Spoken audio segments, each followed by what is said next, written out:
hell is this, Matt? Are you starting to cover save horny kinds of games now? Honestly, man, if you keep this up, you might end up covering an actual NSFW game. We are too deep into this already. So, what the hell am I doing playing this kind of game? Well, my friends kind of forced me to review this at gunpoint. This was totally my decision because I thought it would be very funny to cover an NSFW game for Valentine's Day. I mean, it seems appropriate. There's a lot of love we are doing in this game. Alright, let's not beat around the bush. I think it's safe to say this game is a cult classic. Despite releasing in 2015, HuniePop on YouTube managed to get ultra omega popular. I mean, for a game like this, amassing hundreds of thousands of views, millions of views even, is pretty insane. And I don't think I have ever heard of something like this happening ever again. Kind of a shame really, but considering YouTube is a bit strict when it comes to this kind of content, then yeah, it's fairly understandable, which also means I have to be careful with this. I don't want my channel to get nuked off the face of the earth, not after I've came along so far. As for my own thoughts on this game, well, long story short, I really love this game. It's much less its NSFW nature and more so its main gameplay that makes me love it so much. Match 3 puzzles have been something I've been fond of. Not exactly my favorite kind of puzzle game, but it's not like I don't like them, and I don't mind playing them, especially when one is well designed and can be gratifying to play through. Before I start talking about the gameplay, I must give you a general gist of this game. You play as a nameless character who gets visited by a love fairy and then proceeds to get bitches for the next 2 or 3 weeks. That's the simplest way of putting it, as if it was really that complex. It works, and I don't think it's necessary to delve into love fairies as a whole and their deal and blah blah blah, you know. When it comes to match 3 puzzles, I will say this: they have always felt a bit too rigid, perhaps a bit too limiting. Not entirely, since they're still perfectly playable, but after experiencing HuniePop twice already, it would be a bit hard for me to not play any of these games like I would play this one. When it comes to a natural evolution of the match 3 puzzle genre, HuniePop is a clear, shining example of executing some interesting ideas with flying colors. It really is a simple change as well. Instead of moving one tile in whichever direction you want your token to go, it can go in all directions until it reaches the end of the grid and connects to something else. Such a simple gameplay loop can lead to such deep and intricate situations you can find yourself in. You have a lot of freedom to play around this system. You don't have to necessarily match the token you chose with other tokens, but instead you can reposition them in a different, more favorable place if a different token is connecting on the corresponding lane the token you picked up is located. Token. Yeah, that word means nothing to me anymore. Simply making this change already makes HuniePop's rendition on match 3 style puzzles stand out more. Now you don't have to match the tokens closest to you, which is a very appreciated change in my opinion. There are a couple of types of tokens here. We have flirtation, talent, sexuality, and romance. Some girls might prefer one and others might prefer the other. Some despise one and others despise another. This allows for varied puzzles, making sure that every time you go on a date, each date is gonna be different. There are also passion tokens, which allows you to score more points whenever you get matches. The higher the passion level is, the more points you earn for the favorable tokens. There are also broken heart tokens that reduce the score when matched, and these guys can be a bit unpredictable due to the often chaotic nature of HuniePop's matching gameplay. They can ruin your entire date or barely cause a dent, which oftentimes makes playing this game a bit scary since you can't just blast through it.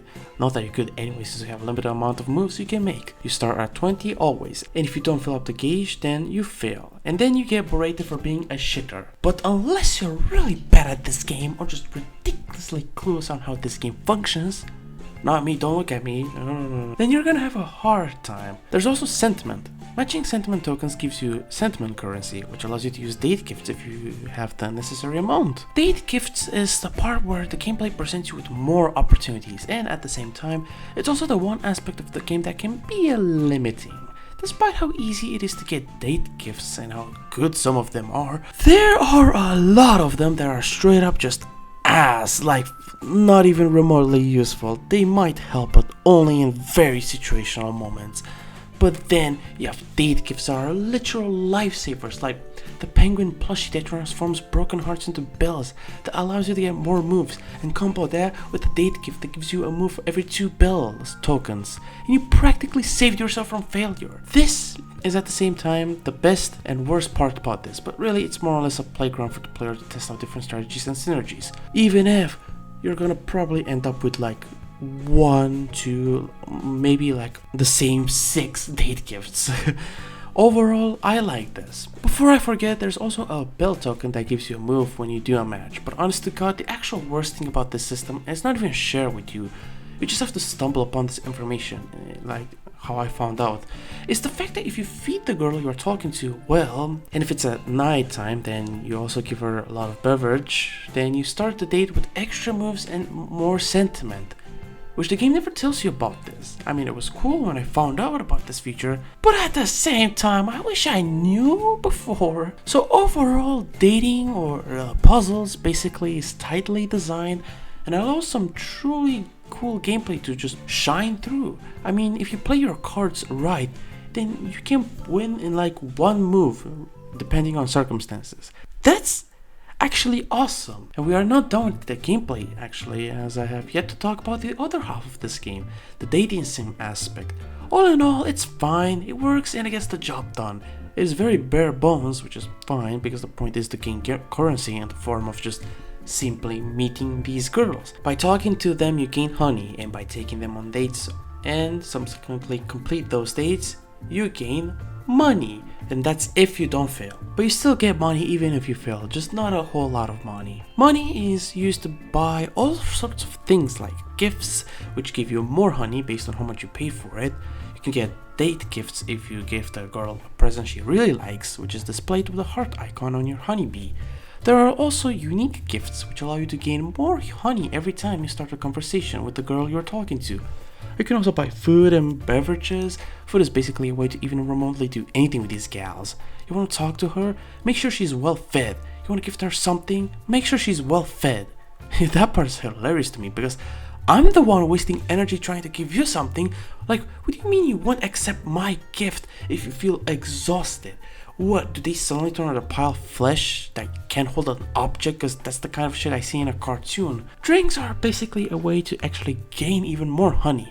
And if you give a girl her favorite drink, then you gain less intoxication and a fuck ton of honey. The intoxication meter doesn't do anything except for giving you more sentiment while you're on a date. As far as I'm concerned, these drinks only work at night time and nowhere else. Location be damned. If it's not night, then they ain't drinking shit.